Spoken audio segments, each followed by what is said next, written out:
Good morning guys. কি খবৰ সকলো ভালে আছে নে এয়া বিদ্যালয় আহি সোমাইছো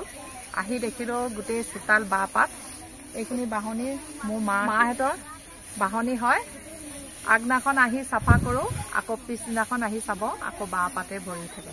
এতিয়া ফাগুন চত মাহত বাপাত কৰে গছখিনি পাত কৰে সাফা কৰিবটো লাগিব এই ছাত্ৰ ছাত্ৰীসকলে ৰাতিপুৱা এই প্ৰাৰ্থনা আগতে সাফা অভিযানত লাগি আছে যথেষ্ট সহায় কৰে মোক ভাল লাগে সেইকাৰণে এতিয়া শেষ কৰি সকলোৱে ভৰি হাত ধুই আকৌ প্ৰাৰ্থনা সভাত বহি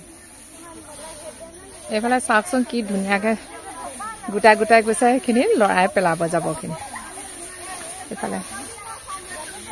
এনেকুৱা লৰালি সোণালী জীৱন আৰু আমিতো ক'ত বিচাৰি পাম নহয় তেওঁলোকে উপভোগ কৰি থাকে লৰালি কালৰ সোণালী জীৱন সেই ছাত্ৰ ছাত্ৰীসকলক সেই মৰমো লাগে আজিলৈ ইমানে আপোনালোকৰ আগত দেখা দিলো কামৰ মাজতে বাই বাই আকৌ লগ পাম